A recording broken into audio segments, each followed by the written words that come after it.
मुरली है अमृत की धारा, है धारा जो देती सुखों का सहारा।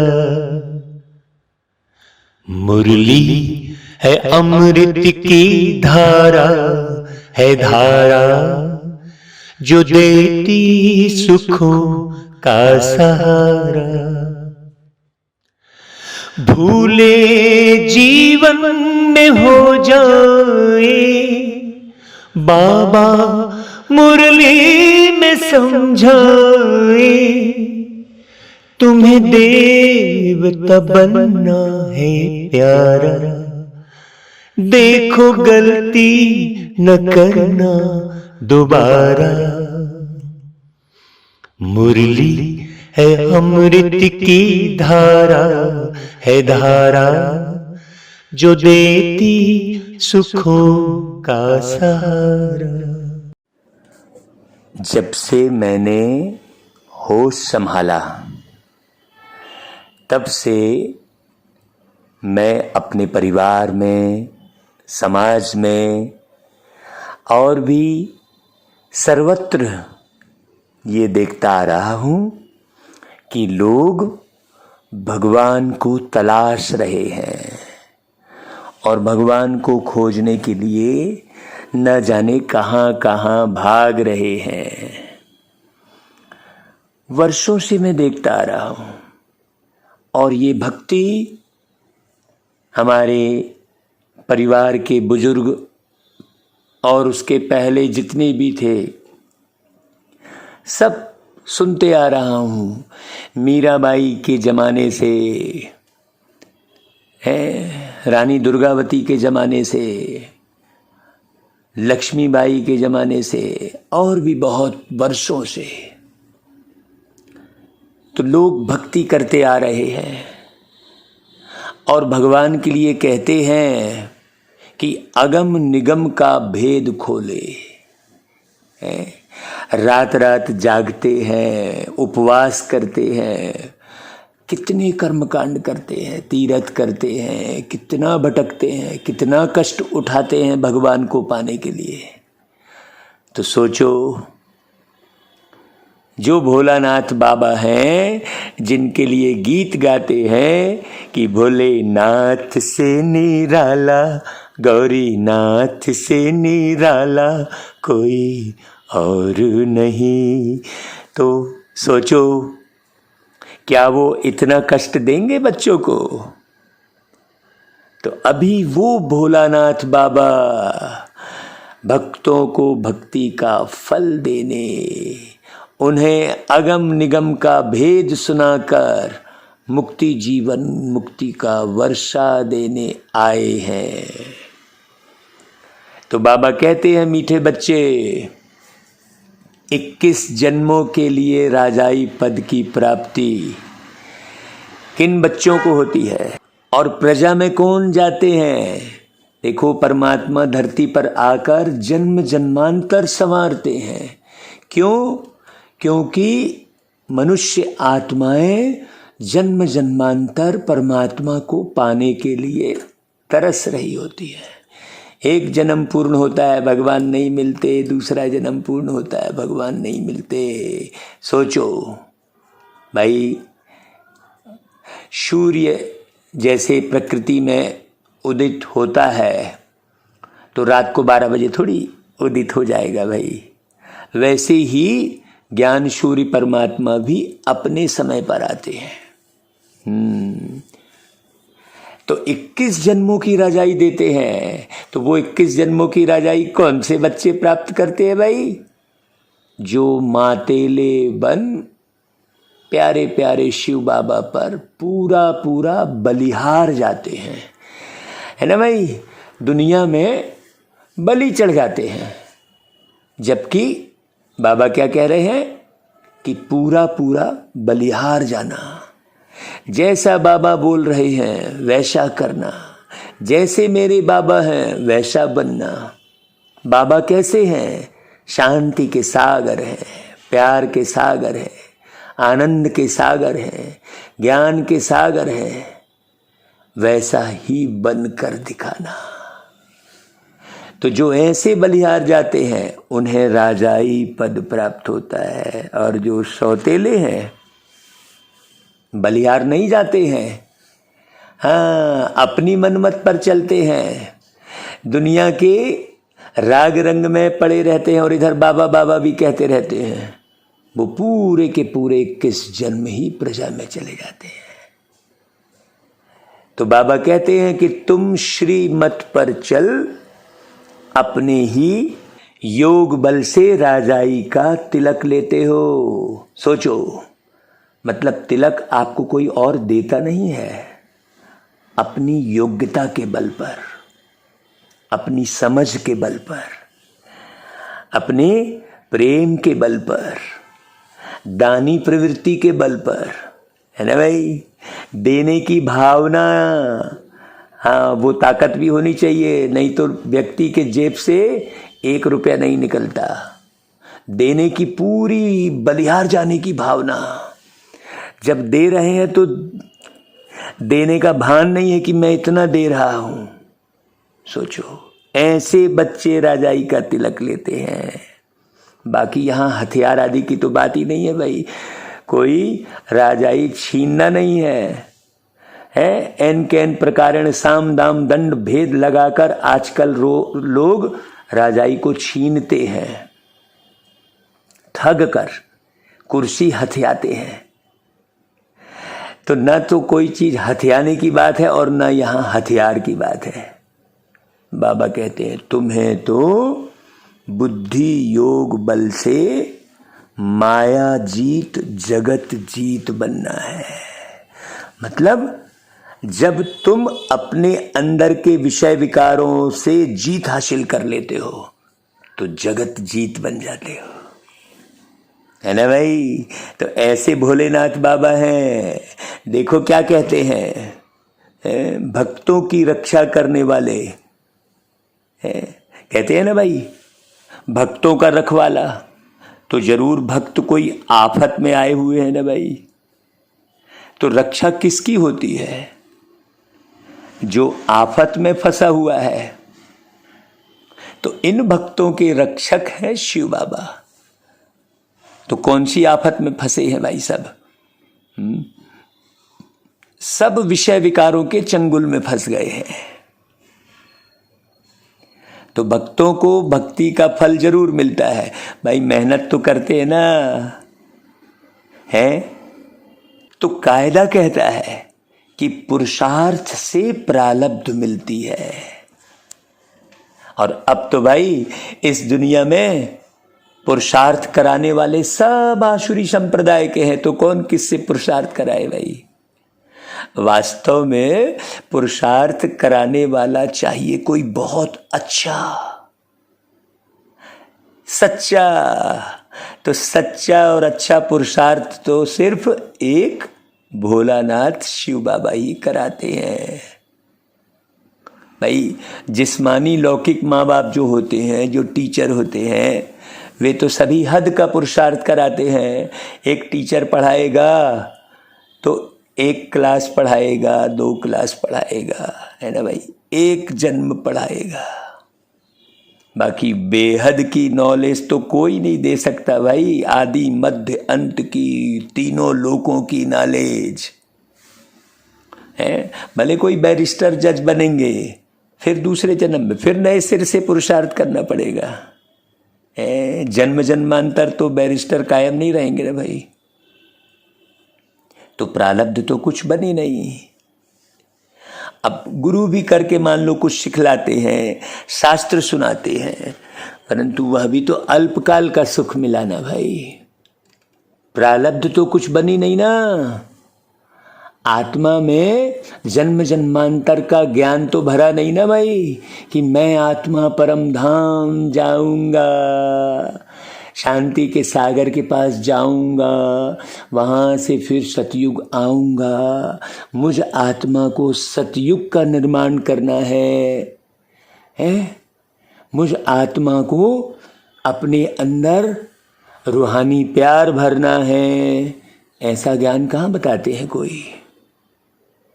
गुरु कर लिया, फिर दूसरे जन्म फिर गुरु करना पड़ता है।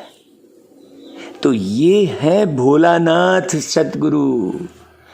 तो सतगुरु तो हमेशा सत्य ही बोलते हैं भाई। तो वही आकर सत्य कथा सुनाते हैं। किसकी कथा सुनाते हैं भाई? सारे मनुष्य आत्माओं की कथा सुनाते हैं, किसी एक की कथा नहीं सुनाते। तो यह है सतगुरु की मत, जिससे मुक्ति और जीवन मुक्ति मिलती है। मुक्ति अर्थात इस पुरानी पतित विकारी दुनिया से, झंझावातों से पूरी मुक्ति मिल जाती है। और जीवन मुक्ति मतलब फिर जीवन भी मिलता है और किसी भी किस्म का कोई उलट पुलट नहीं होता, कोई रोग नहीं होता, कोई शोक नहीं होता, कोई चिंता नहीं होती। ऐसी मुक्त अवस्था में जीवन होता है। तो बाबा जो मत दे रहे हैं, अभी जो श्रीमत दे रहे हैं, वो है नर को नारायण बनाने की मत। कहते भी है ना भाई कि अगम निगम का भेद खोले, तो भोलानाथ अगम निगम आदि मध्य अंत का राज बैठ बताते हैं। और कोई मुक्ति धाम, जीवन मुक्ति धाम को जानते ही नहीं है। नरक क्या है, स्वर्ग क्या है, पता ही नहीं है। केवल कहानी सुनते रहते हैं और घूमते रहते हैं, भटकते रहते हैं। भाई मुक्ति धाम के मालिक तो परम पिता परमात्मा, जो परम धाम में रहने वाले हैं। तो अब बच्चों को मत मिलती है। बाबा ने बार बार समझाया है कि शिव बाबा हमारे सच्चे सच्चे पिता भी हैं, शिक्षक भी हैं और सद्गुरु भी हैं। भाई श्री कृष्ण जी को तो कोई पिता, शिक्षक और सद्गुरु नहीं कहेंगे। सोचो, श्री कृष्ण जी को शिक्षक कहेंगे क्या? सद्गुरु कहेंगे क्या? श्री कृष्ण जी को पिता बोलेंगे क्या? तो बच्चे के रूप में झूला झुलाते हैं, पिता कहाँ से बोलेंगे? सोचो, जन्माष्टमी मनाते हैं तो झूला झुलाते हैं, तो बच्चे को कोई पिता थोड़ी बोलेगा। तो अब बाबा, शिव बाबा को कोई बच्चे के रूप में झूला नहीं झुलाते कभी, है? जबकि सच्चा रास्ता बताते हैं, तो फिर झूठा तो छोड़ देना चाहिए ना भाई। गुरु कहां से शुरू हुए हैं? द्वापर से। सतयुग त्रेता में कोई गुरु होते ही नहीं। माता गुरु ने ज्ञान अमृत पिलाए, स्वर्ग बनाया, फिर वहां गुरु की दरकार ही नहीं है। कौन सी माता? वही के शिव को ही कहते हैं, तुम्हें माता च पिता तुम्हें।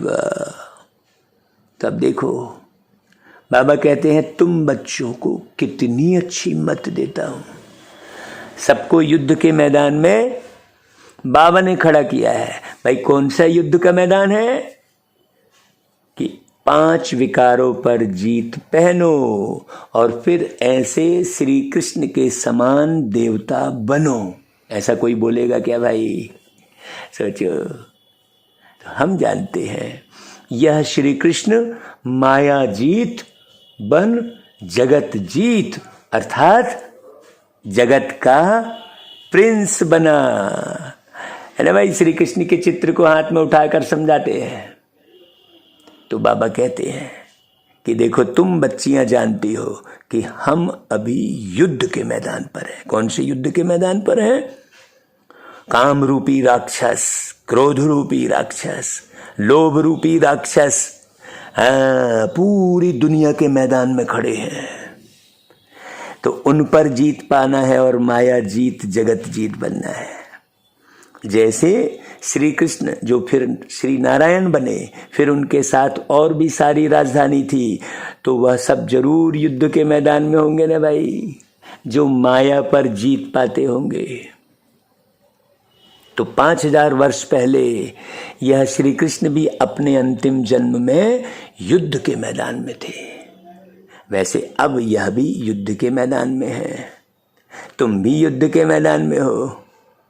5 विकारों पर जीत पाकर तुमको श्री कृष्ण बनना है। इसको कहा जाता है नारायणी नारायणी नशा छा रहा है, ये जीवन अलौकिक हुआ जा रहा है। ऐसा करके गीत गाए थे ना भाई। तो इसको कहा जाता है नारायणी नशा। तो माया जीत जगत जीत बनना है, कितनी सहज बात है भाई। सिर्फ एक द्रौपदी तो नहीं थी ना भाई, है, और एक दुर्योधन की भी बात नहीं है। अभी तो सब माताएं द्रौपदियां हैं।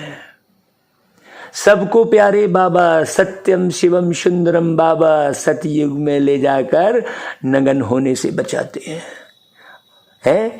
उस दुनिया में कोई विकार में नहीं जाते। फिर कहेंगे भला तब बच्चे कैसे पैदा होंगे? अरे भाई वह तो पवित्र दुनिया है। अब तुम सन्यासी लोग जब घर बार छोड़ते हो तो क्या फिर दुनिया खत्म हो जाती है क्या? दुनिया तो बढ़ती रहती है। सन्यासी जानते हैं कि पवित्रता अच्छी है, विकारों का सन्यास तो अच्छा है।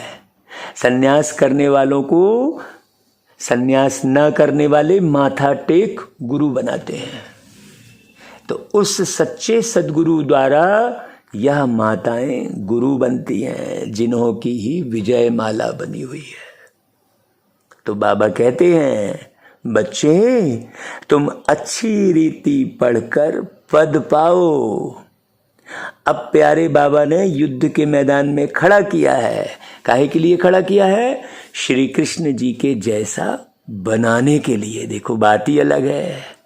वहां युद्ध के मैदान में श्री कृष्ण को खड़ा करके दिखाते हैं कि वो अर्जुन को डायरेक्शन दे रहे हैं। यहां क्या बोल रहे हैं भाई?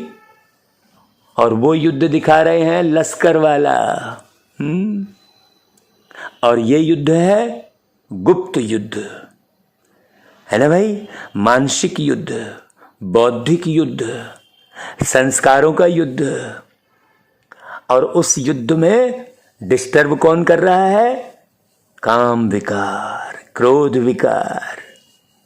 तो उन पर जीत पाकर श्री कृष्ण के जैसा बनाने के लिए बाबा ने युद्ध के मैदान में खड़ा किया है, क्योंकि श्री कृष्ण की ही सारी राजधानी है। वो श्री कृष्ण कोई केवल एक द्वारकापुरी के राजा नहीं बने हैं, पूरे दुनिया के राजा बने हैं। तो भाई एक ही राजा थोड़ी होंगे, प्रिंस प्रिंसेस भी तो होंगे ना भाई। अभी तो ना राजा कहलाते, ना महाराजा कहलाते, ना प्रिंस कहलाते, ना प्रिंसेस कहलाते। सोचो, है सोचो, है। अब तुमको बाबा की दैवी मत मिलती है। अब माताओं को ज्ञान कलश मिला है। तो यह बच्चियां अमृत पिलाए असुरों को देवता बनाती है। देवताएं पुरानी दुनिया पर थोड़े ही राज्य करेंगे भाई। तो बाबा आकर नई दुनिया बना रहे हैं ना, तो नई दुनिया भी बन रही है ना। तो बाबा कहते हैं बच्चे अब जल्दी जल्दी करो, है। एक तो है विकारों का बंधन और दूसरा फिर है कर्म बंधन।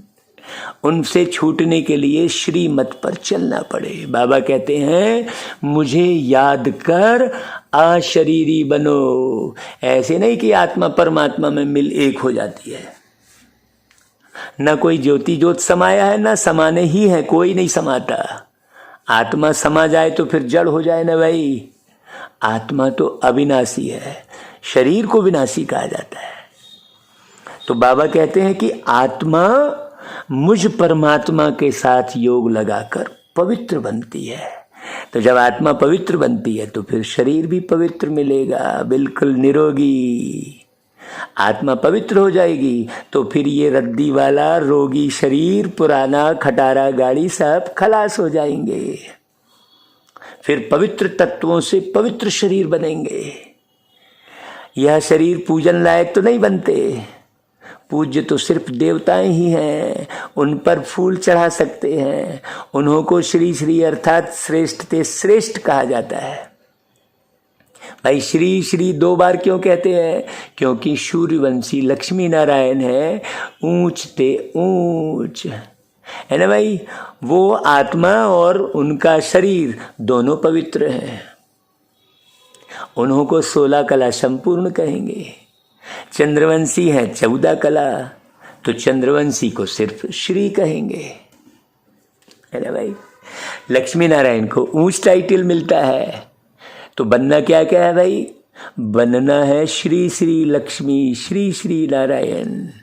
वह है महाराजा महारानी, और राम सीता है राजा रानी, है ना भाई। विश्व महाराजा नारायण, विश्व महारानी लक्ष्मी कहते हैं, और राजा राम कहते हैं। तो नंबरवार जो जैसा बनता है उनको ऐसा टाइटल मिलता है भाई। तो यहाँ भी महाराजाएं और राजाएं हैं। बड़े को महाराजा कहा जाता है। राजाएं क्या करते हैं? महाराजाओं के आगे सिर झुकाएंगे। तो महाराजा पहले हैं, फिर राजा पीछे हैं। तो अब श्रीमत पर चलना है। श्री श्री जगत गुरु रुद्रमाला है ना भाई। तो जगत के मालिक तो एक शिव बाबा है, टीचर भी वही है, तो गुरु भी वही है। तो ऐसे बाबा को याद करना पड़े ना भाई। कहते हैं बंधन है कोई छुड़ावे, है? तोते का मिसाल देते हैं। अरे भगवान कहते हैं अब मैं तुमको लेने आया हूं, तो तुम सिर्फ अंगुली पकड़ो। कैसी अंगुली पकड़ो भाई? बाबा जो कहे सो करो। बाबा कह रहा है पवित्र बनो, तो पवित्र तो जरूर बनना पड़ेगा भाई।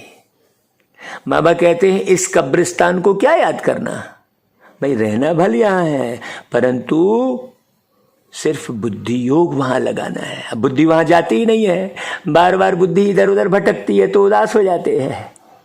तो इसको कहा जाता है शांति धाम सुख धाम को याद करना।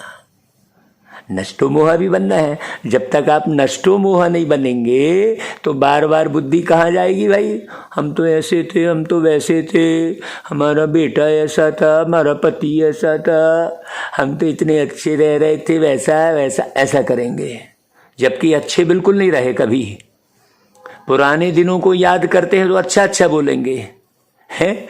और उन दिनों को भी जब देखेंगे तो उन दिनों में भी अच्छे नहीं थे। तो भाई वह है पतियों का पति शिव बाबा, बापों का बाप शिव बाबा, गुरुओं का गुरु शिव बाबा। तो ऐसे बाबा को याद करना पड़े ना भाई। ऐसा बनने के लिए मेहनत करनी पड़े, श्री कृष्ण बनने के लिए। कल्प पहले भी पुरुषार्थ किया था और सतयुग की राजधानी स्थापन हुई थी, फिर अभी हो रही है। इसमें बस सिर्फ पवित्र रहना है? बाकी पति जो सेवा का है वह तुम करो, है? बाकी पवित्र रहना है। पवित्र नहीं बनेंगे तो बैकुंठ का मालिक नहीं बनेंगे। वही रद्दी सद्दी पुरानी दुनिया, सड़ी गली पुरानी दुनिया में फिर आना पड़ जाएगा। क्या फायदा है भाई? तो अब बाबा आकर तुम बच्चों को स्वर्गवासी बनाते हैं। पतितों को पावन करने वाले केवल एक ही शिव बाबा है। जगत के मालिक भी केवल एक ही शिव बाबा है, और उन्हीं की मुरली चल रही है। इसमें और कोई दूसरी बात है ही नहीं। मुरली में आप ध्यान से सुनोगे तो केवल बाबा पवित्रता की बात करते, या शरीरी होने की बात करते, सतयुग के प्रिंस बनने की बात करते। सोचो, तो अब तुम बच्चियां ज्ञान धन से मनुष्यों को देवता बनाओ, है? यह तो नॉलेज है ना भाई। बुद्धि में कितनी रोशनी आ गई है। और कोई नॉलेज नहीं है। सब बाकी दर दर के धक्के खाते रहते हैं। हम तो भाई घर में बैठ के बड़े आराम से सारा दिन, कहीं बाहर जाने की भी इच्छा नहीं होती। सोचो, तो यहाँ हमको बाबा ने कितना साइलेंस में बिठा दिया है। बाबा कहते मरने लायक हो तो भी बैठकर सुनो। ज्ञान अमृत मुख में हो, शिव बाबा की याद हो, तब प्राण तन से निकले। वो तो गाते हैं? यमुना का बंसी बट हो, मेरा सांवरा निकट हो, तब प्राण तन से निकली, ऐसा बोलते हैं वो। ऐसी बात नहीं है कोई सांवरा निकट हो। शिव बाबा निराकार बाबा, उनका ज्ञान अमृत मुख में हो, ऐसे वाणी चलाते चलाते ये प्राण तन से निकल जाए, फिर अंतमति सो गति हो जाएगी। नहीं तो ना विकर्म विनाश होंगे, ना मोहजीत बनेंगे, मुफ्त में भक्ति का फल गवा देंगे। इतनी भक्ति की जन्म जन्मांतर। तो निरंतर बाबा की याद में रहना पड़े भाई। सब भक्त हैं ना भाई, माया के बंधन में सब फंसे हुए हैं भाई। रखवाला तो केवल एक भोलानाथ शिव बाबा है, रक्षा करने आए हैं भाई। किससे रक्षा करते बाबा, सोचो। तो उनकी राय पर चलना है ना भाई। श्री कृष्ण के कुल में जाना है ना। श्री कृष्ण है फुल पास, संपूर्ण चंद्रमा। जब चंद्रवंशियों का समय आता है तो वह अपना राज्य ले लेते हैं। तो नापास क्यों होना चाहिए भाई। फुल पास होना है तो गहरा पुरुषार्थ करो। हाँ, डरने का काम नहीं है, निर्भय निर्वैर बनना है। समझाना तो पड़ेगा ना भाई। जो कहते हैं भगवान सर्वव्यापी है, उन्होंने ही भारत को ऐसी दुर्दशा में लाया है भाई। भगवान तो एक ही भोलानाथ है जो सब भक्तों के रखवाले हैं। श्री कृष्ण तो एक शरीर का नाम है ना भाई। तो वो आत्मा वो शरीर को छोड़ के अभी यहाँ है, अभी पढ़ाई पढ़ रही है वो आत्मा। तो अभी कुछ समझो। हाँ, बहुत बड़ी लॉटरी है, घोड़े दौड़ है। तो हमको दौड़ना है बुद्धि योग से। जितना हम दौड़ेंगे उतना जल्दी बाबा के पास पहुंचेंगे। पूरा समय बुद्धि बाबा में लगी रहे, तब विकर्म विनाश होंगे। बाबा ने बार बार समझाया है। देखो बच्चे, हम युद्ध के मैदान में खड़े हैं।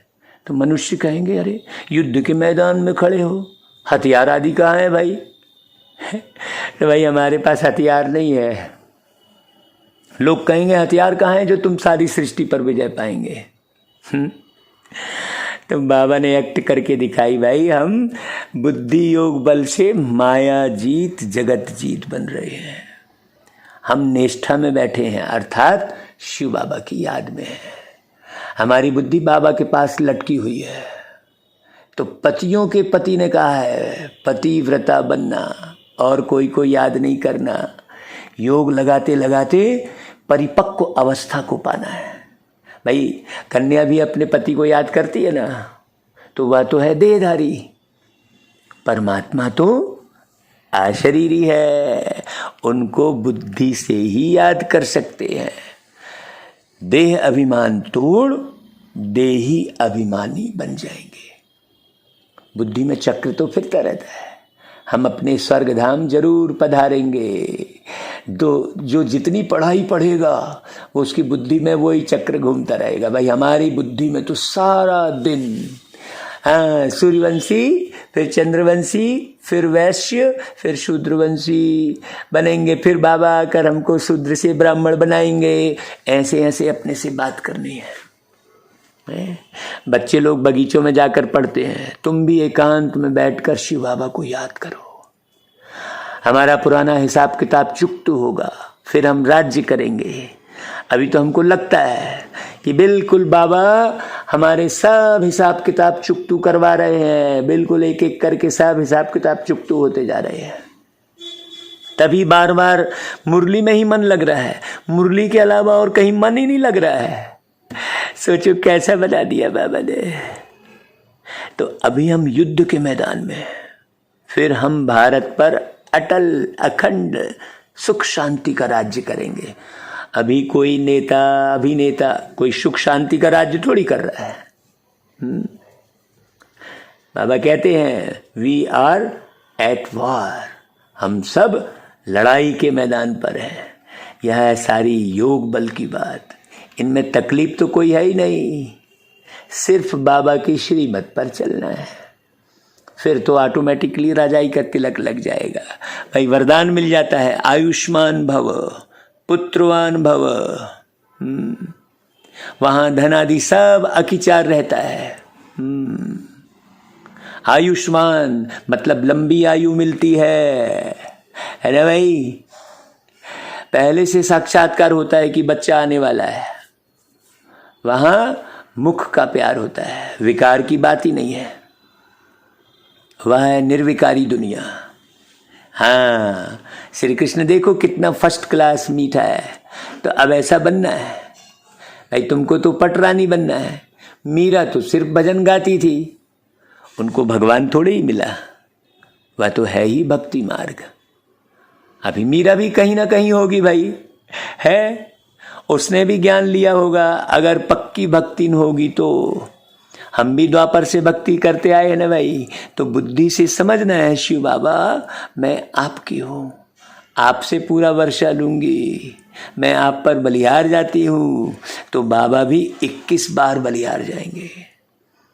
अगर बलिहार नहीं जाएंगे, सौतेले बनेंगे, तो 21 बार प्रजा में आएंगे। तो बाबा कहते हैं तुम मुझे याद करो तो हम मदद भी करेंगे। भाई मदद तो जरूर अपने बच्चों को ही करेंगे ना भाई, दूसरों की क्यों करेंगे। सोचो, हर बाप अपने बच्चों की मदद करता है, तो शिव बाबा के भी गिने चुने बच्चे हैं। तो सोचो, अब पूछो अपने आप से दिल से कि तुम शिव बाबा के गिने चुने बच्चों में हो कि नहीं। अच्छा भाई, बाबा फिर याद प्यार देते, गुड मॉर्निंग करते, नमस्ते करते हैं।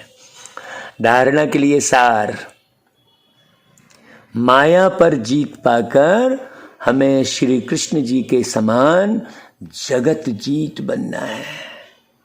इस युद्ध के मैदान में सदा विजयी बनना है, हार नहीं खानी है, कहीं भी हारना नहीं है ना भाई।